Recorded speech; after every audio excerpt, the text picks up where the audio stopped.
በድሬዳዋ ከተማ ታግቶ የነበረው የ2 ዓመት ህጻን ልጅ በሰላም ወደ ቤቱ መመለሱ የድሬዳዋ ፖሊስ አስታውቋል። ተጠርጣሪው ዮሴፍ አሰፋ በህፃኑ ቤተሰቦች ሆቴል ውስጥ በአስተናጋጅነት ተቀጥሮ ሲሰራ የነበረም እንደሆነም ተገልጿል። ዝርዝሩን ይዘነዋል። በሊቢያ ባህር ዳርቻ በደረሰ አደጋ የ2 ጨቅላ ህጻናት ህይወትን ጨምሮ የ53 ሰዎች ህይወት ማለፉን ተዘገበ። ከዛ ውስጥም አብዛኞቹ አፍሪካውያኖች መሆናቸውም አነጋጋሪ ሆኗል። ህወሓት የኢትዮጵያ መንግስት ለሌላ ዙር ዳግማዊ ጦርነት እየተዘጋጀ ነው ሲል ከሰሰ። ህወሓት በመግለጫው እንዳካተተው የኢትዮጵያ መንግስት በአሁኑ ወቅት ግዙፍ የጦር መሳሪያዎችና የሰራዊት ክምችትን ወደ ትግራይ አቅጣጫ እያስጠጋም ይገኛል ብሎም ስጋቱን ገልጿል። ሳዑዲ አረቢያ ለመጀመሪያ ጊዜ የአልኮል ሽያጭን በሀገሪቷ እንዲደረግ ፈቀደች። ሳዑዲ አረቢያ ላለፉት 70 ዓመታት በሀገሪቷ ተግባራዊ አድርገው የነበረውን ጥብቅ የአልኮል ክልከላ በማላላት ለመጀመሪያ ጊዜ አልኮል የሚሸጥበትን ልዩ የሆነ ሱቅም መክፈቷን አስታውቃለች። በዝርዝር ይዘነዋል።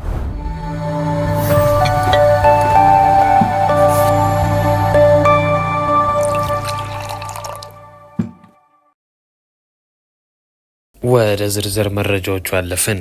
በድሬዳዋ ከተማ የታገተው ህጻን ልጅ በፖሊሶች ክትትል በሰላም ተረፈ። ተጠርጣሪዎቹም በቁጥጥር ስር መዋላቸውን ፖሊስ አስታውቋል። ታግቶ የነበረው የ2 ዓመት ታዳጊ በድሬዳዋ ፖሊስ ጠቅላይ መምሪያ የኦፕሬሽን ቡድን ብቃትና በረቀቅ የቴክኖሎጂ ክትትል በሰላም ተርፎ ከቤተሰቦቹ ጋር ተቀላቀለ። ተጠርጣሪው ዮሴፍ አሰፋ የተባለው ግለሰብ ሲሆን የህፃኑ ቤተሰቦች ሆቴል ውስጥ በአስተናጋጅነት ተቀጥሮ ሲሰራ እንደነበርም ተነግሯል። ግለሰቡም በ1 ወር ጊዜ ውስጥ የቤተሰቡን ገንዘብ እንቅስቃሴ ካጠና በኋላ ህፃኑን አግቶ ወደ ሀረማያ ከተማ በመውሰድ ለቤተሰቦቹም የ2 ሚሊዮን ብር ቤዛ ጥያቄ አቅርቦም ነበር። ገንዘቡ ካልተከፈለና ለፖሊስ ከተነገረ ህፃኑ ይገደላል የሚልም ጠበቅ ያለ ማስፈራሪያ ለቤተሰቦቹም ማድረሱ ተገልጿል።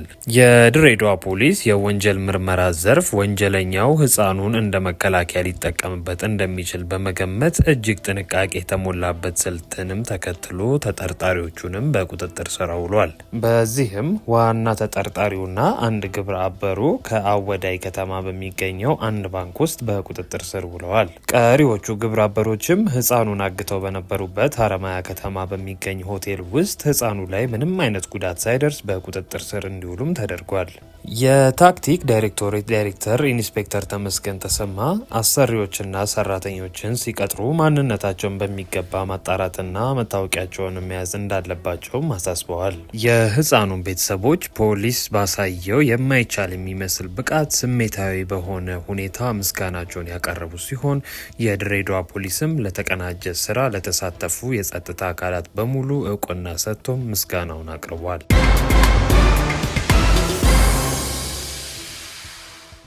በቀጣይ ዜና በሊቢያ የባህር ዳርቻ በደረሰ አደጋ የ2 ጨቅላ ህጻናትን ህይወት ጨምሮ የ53 ሰዎች ህይወት ማለፉ ተዘገበ። በሊቢያ የባህር ዳርቻ ላይ በደረሰ የጎማ ጀልባ መገልበጥ አደጋ የ2 ጨቅላ ህጻናትን ጨምሮ 53 ሰዎች መሞታቸውና መጥፋታቸውም ተረጋገጠ። በጀልባው ላይ ከነበሩ 55 ሰዎች መካከል 53ቱ የደረሱበት አልታወቀም አሊያም ህይወታቸው አልፏልም ሲባል ተዘግቧል። በአደጋው ህይወታቸውን ካጡት መካከል 2 ጨቅላ ህጻናት መሆኑ ተረጋግጧል። እንደ ዓለም አቀፍ የስደተኞች ድርጅት IOM መግለጫ ከሆነ ጀልባው ሮብ ምሽት 5 ሰዓት ላይ ከዛውያ ተነስታ ለ6 ሰዓታት ያህል እንደተጓዘች በዙዋራ የባህር ዳርቻማ አካባቢ እንደተገለበጠችም ዘግበዋል። ተጓዦቹም ከተለያየ የአፍሪካ ሀገራት የተሰባሰቡ ስደተኞች እንደነበሩም ሲገለጽ የመካከለኛው የሜዲትራኒያን የጉዞ መስመር አሁንም እጅግ ገዳይ መሆኑንም ቀጥሏል።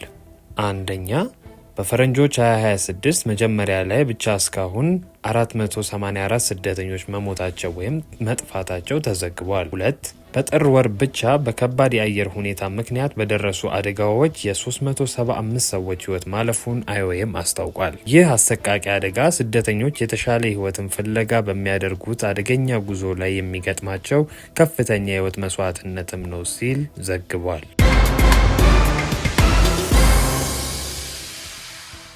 ህወሓት የኢትዮጵያ መንግስት ለሌላ ዙር ዳግማዊ ጦርነት እየተዘጋጀ ነው ሲል ከሰሰ። ህዝባዊ ወያነ ሓርነት ትግራይ ወይም ህወሓት ባወጣው ሳምንታዊ መግለጫ የኢትዮጵያ መንግስት የፕሪቶሪያ የሰላም ስምምነትን መሰረት አድርጎ ወደ ድርድር ከመግባት ይልቅ መጠነ ሰፊ ወታደራዊ ዝግጅት በማድረግ ወደ አዲስ ጦርነት እያመራ መሆኑን አስታወቀ።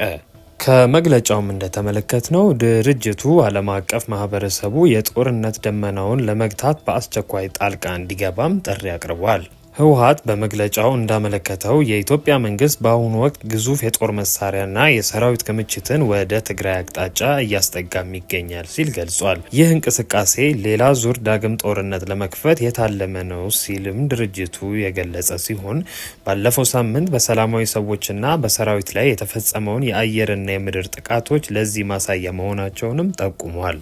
ድርጅቱ በመግለጫው ካሰፈራቸው ዋና ዋና ነጥቦች መካከልም የኢትዮጵያ መንግስት ባደራጀው ታጣቂዎች አማካኝነት 40 በመቶ የሚሆኑት የትግራይ ህገ መንግስታዊ መሬትን ወሮ በመያዝ ህዝቡ በመጠለያ ጣቢያዎች ውስጥ ለሞትና ለስቃይ መዳረጉንም ገልጿል። ህወሓት ለሰላም ቅድሚያ በመስጠት ልዩነቶችን በውይይት እንዲፈቱ ጥረት ሲያደርግ መቆየቱንና አሁንም ፍላጎቱ ወደ ጦርነት መግባት ሳይሆን የፕሪቶሪያ ስምምነትን ወደ ዘላቂ ሰላም እንዲሻገር ማድረግ መሆኑንም ገልጿል። ማህበረሰቡም እስካሁን ለቀረቡ የሰላም ጥሪዎች ጆሮ ዳባ ልበስ ማለቱ የጠቀሰው መግለጫው ሰሞኑን በተባበሩት መንግስታት በአፍሪካ ህብረትና በአሜሪካ በኩል የወጡ መግለጫዎችን ጥሩ ጅምር ቢሆኑም አሁን ካለው ስጋት አንጻር ግን ተጨባጭ እርምጃ እንደሚያስፈልግም አሳስቧል።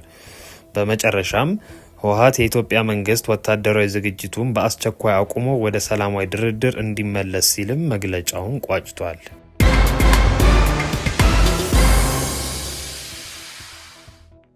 በሌላ መረጃም ሳውዲ አረቢያ ለመጀመሪያ ጊዜ የአልኮሆል ሽያጭን ፈቀደች።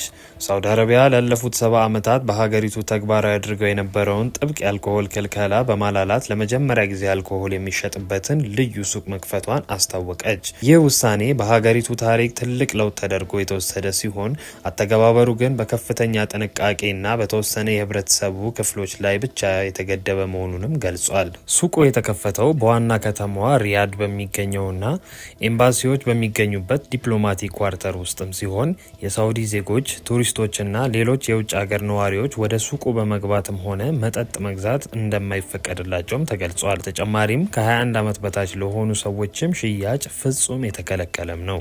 አንዳንዱ ዲፕሎማት በወር ውስጥ ሊገዛ የሚችለው የመጠጥ መጠን የተወሰነ ሲሆን ለሌላ ሰው ማሳልፈው መስጠት በጥብቅ የተከለከለም ነው። የሳውዲ መንግስት ይህን የወሰነው በዲፕሎማቲክ ቦርሳዎች አማካኝነት የሚደርሰው ህገወጥ የአልኮል ዝውውር ለመቆጣጠርና አገሪቱ ለዓለም አቀፍ ዲፕሎማቶች ምቹ ለማድረግም እንደሆነም ገልጿል። ይህ እርምጃ ልዑል መሐመድ ቢን ሰልማን ሀገሪቱን በኢኮኖሚና በማህበራዊ ዘርፍ ለማዘመን ከቀረጹት ቪዥን 2030 ስትራቴጂ አካልም ተደርጎም ተወስዷል። ውድ አድማጮቻችን ለጊዜው የነበሩ መረጃዎች ይህን ይመስላሉ። ፈጣንና ታማኝ መረጃዎች ከፈለጋችሁ ላይክ፣ ሼር እና ሰብስክራይብ ማድረጋችሁን አትርሱ። ቸር ተመኘን።